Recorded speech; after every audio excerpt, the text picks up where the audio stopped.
Hola, ¿qué tal a todos? Mi nombre es Augusto Cabrera Becerril y hoy vengo al Congreso a presentar un modelo basado en agentes sobre la infección de COVID-19. Lo que tratamos de hacer es simular estrategias de control mediante un modelo multiagentes. Es un trabajo que hicimos en conjunto con Pedro Miramontes y Raúl Peralta Rodríguez en los primeros meses de la pandemia.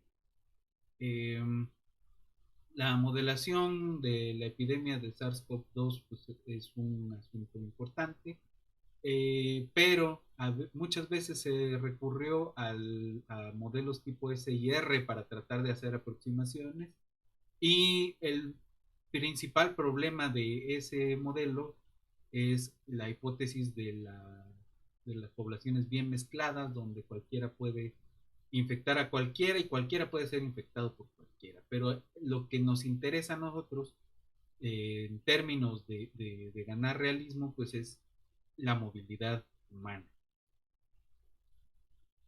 ¿Cómo pensamos nosotros la movilidad humana? No como una caminata browniana en donde todo el mundo se mueve siguiendo un pasito o un tamaño de paso homogéneo hacia cualquier dirección, sino un vuelo de Levy con tal de evitar a toda costa la hipótesis de tener una población bien mezclada.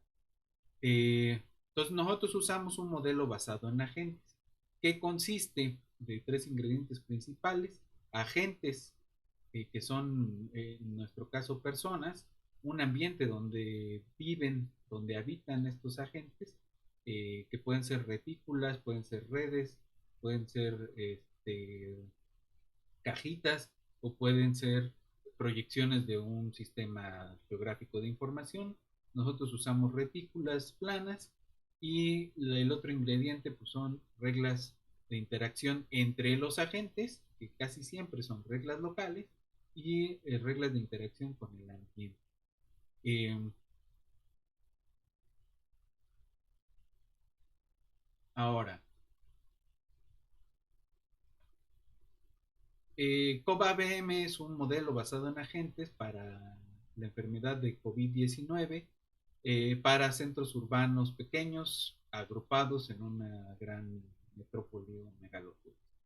Eh, en nuestro modelo, los agentes son personas y personas que se mueven todo el tiempo siguiendo caminatas de ley, ¿no? La infección es de contacto individuo-individuo. El tamaño de la población es un número n y hay 4m zonas donde habitan estos bichos que representan barriadas en una gran ciudad, ¿no? El estado de cada individuo se caracteriza con un vector de rasgos que forman las variables de tipo agente, le llamamos, y son variables de estado como la edad, posibles comorbilidades, cuánto tiempo lleva infectado, si están enfermos o no, y si presentan síntomas o no, y qué tipo de síntomas pueden presentar. La duración media de la enfermedad, el umbral de población para iniciar una cuarentena, la estrategia de cuarentena y la capacidad del sistema de atención de salud son variables generales que les llamamos variables de sistema.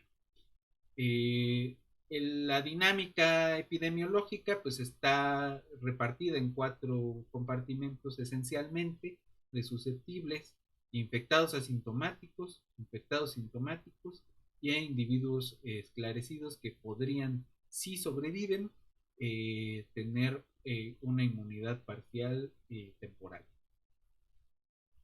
La simulación tiene dos métodos esencialmente: el setup, que inicializa todas las condiciones iniciales, tanto para las variables de estado como para las variables de sistema, y el método Go, que fundamentalmente es donde está la dinámica y que tiene dos submódulos principales: el que hace que se muevan los agentes y el que hace que los agentes se infecten unos a otros. La dinámica del sistema pues sigue reglas locales y para eso ¿Quiénes son la localidad? Pues son los vecinos en una vecindad de Moore. Y allí es donde ocurre la dinámica infecciosa, pero esa vecindad de Moore, debido a la movilidad, va a ir cambiando en cada paso de la simulación. Una persona que está susceptible de ser infectada puede ser infectada por uno de sus vecinos, ya sea sintomático o asintomático con cierta probabilidad. Si el agente infectado muestra síntomas, puede ser alguna de 4 intensidades: leve, moderada, severa o crítica, y aquí puede haber saltos entre los que están en una etapa con sintomatología moderada a severa o a crítica, o de moderado a crítico directamente. Y además un infectado puede no pasar por todas estas etapas de sintomatología, sino directamente estar en un cuadro severo o crítico. Un cuadro crítico muy probablemente termine en muerte, pero los otros pueden más probablemente es decir, estas PIs van cambiando de acuerdo a la sintomatología, ¿no? Eh, los agentes pues siguen las caminatas de Levy que discutimos hace rato, y los tamaños se distribuyen de tal forma que varios individuos están limitados a una movilidad local, muchos, y pocos tienen trayectorias largas. La vecindad de Moore de cada agente pues va a cambiar dinámicamente en el tiempo, y los individuos que tienen trayectorias más largas y son infectados asintomáticos pues tienen más probabilidad de infectar a sus vecinos. Y esto es un poco cómo se va restringiendo de entrada la movilidad, pues tiene que ver también con la sintomatología. Alguien con un cuadro severo o crítico, pues deja de moverse, recibe atención hospitalaria, pero alguien con un cuadro leve lo puede confundir con una gripa y seguirse moviendo y seguir infectando a las personas. Alguien con un cuadro moderado, depende de la situación, podría guardarse o podría seguirse moviendo.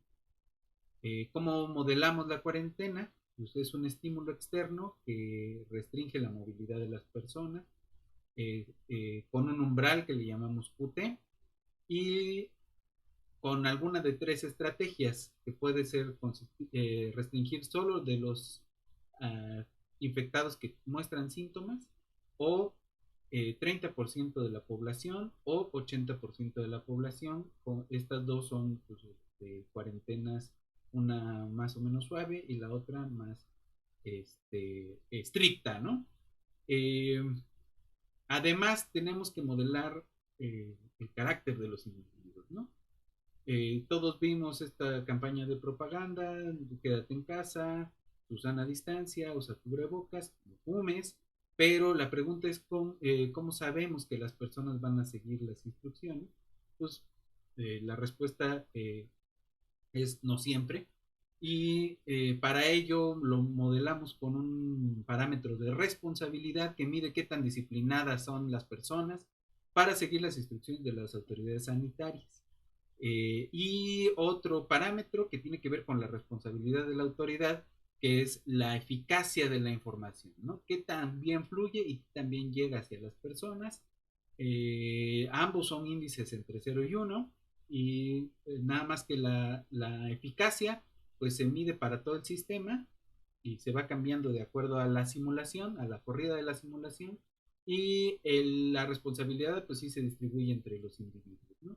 Entonces déjenme mostrarles la implementación en el logo. Este es el sistemita. Eh, Aquí lo voy a correr para la estrategia 1 con 16 grupos de 700 personas. Eh, es una población menor que la que propusimos en los experimentos.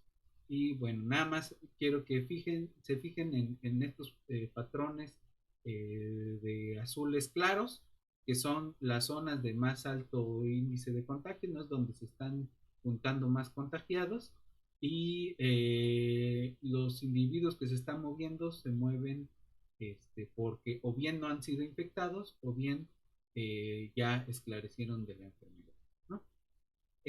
Mientras se mueven,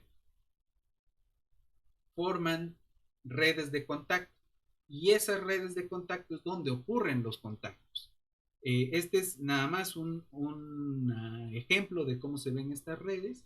Tenemos un componente gigante y componentes pequeños por ahí, ¿no? Entonces realizamos varios experimentos con 4 estrategias distintas, las 3 que comentamos de vacunación y de cuarentena y una sin cuarentena. Variamos el parámetro QT y el parámetro que mide cuántos camas de cuidados intensivos se tienen. Se corrieron para 8,000 individuos en 16 centros urbanos, equivalente a un año de simulación con 3,200 corridas por cada experimento. Estos son algunos resultados. En este primer cuadro vemos el caso sin cuarentena, tenemos 4 picos seguidos, casi inmediatos. En la cuarentena 1 tenemos de todas formas los 4 picos, pero un poco más espaciados. Y la 2 y la 3 se parecen mucho y también tienen sus 4 picos, pero van más abajo los picos. Es decir, hay menos infectados, hay menos muertos y además hay más espacio entre las distintas ocurrencias de estos picos de la enfermedad. Estas son la dinámica infecciosa. Estas curvas son de infectados, promedio en todas las simulaciones. Azul no sin cuarentena, la 1, la 2, la 3 son anaranjado, verde y rojo. Y vemos que la 2 y la 3 se parecen muchísimo, nada más la ocurrencia de los picos es ligeramente distinta. Y aquí obtuvimos fechas para rebrotes después de agosto para la cuarentena 1, antes de las primeras semanas de septiembre, o durante las primeras semanas de septiembre, y en octubre para la cuarentena 2 y en noviembre para la cuarentena fuerte, ¿no? Algunas conclusiones.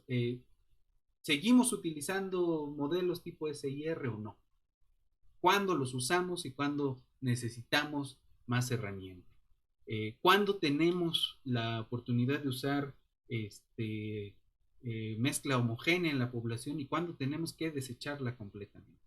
Es un problema importante porque algo tenemos que decir los matemáticos sobre los mecanismos de control, ¿no? La simulación directa pues es una herramienta de fuerza bruta y requiere cómputo extensivo y puede ser mala noticia para uno, pero puede ser buena noticia para grupos de trabajo interinstitucionales y sobre todo interdisciplinarios. En nuestros resultados se muestra que la estrategia de no aplicar cuarentena produce una epidemia de corta duración, pero con efectos catastróficos. Las estrategias 2 y 3 muestran brotes epidémicos más pequeños, aunque sigan siendo 4, espaciados en el tiempo bastante. Una ocurre un año después, ¿no? Y pues son bastante más eficaces que la estrategia de tipo 1. Las estrategias 2 y 3 no saturan los sistemas de salud y en esto pues falta meter las estrategias de vacunación, ¿no? Que es el siguiente paso de este trabajo. Pues nada más quiero agradecer al proyecto PAPIT que fue el de Germinal Cocho y a la Facultad de Ciencias por permitirnos usar el equipo de cómputo suficientemente poderoso para hacer las simulaciones. Y quiero dedicarle este trabajo a el doctor Raúl Peralta, que falleció un mes después que terminamos este trabajo. Pues sin más, les agradezco toda la atención y aquí está mi contacto y el lugar donde pueden buscar el programa con las simulaciones de este modelo. Muchas gracias.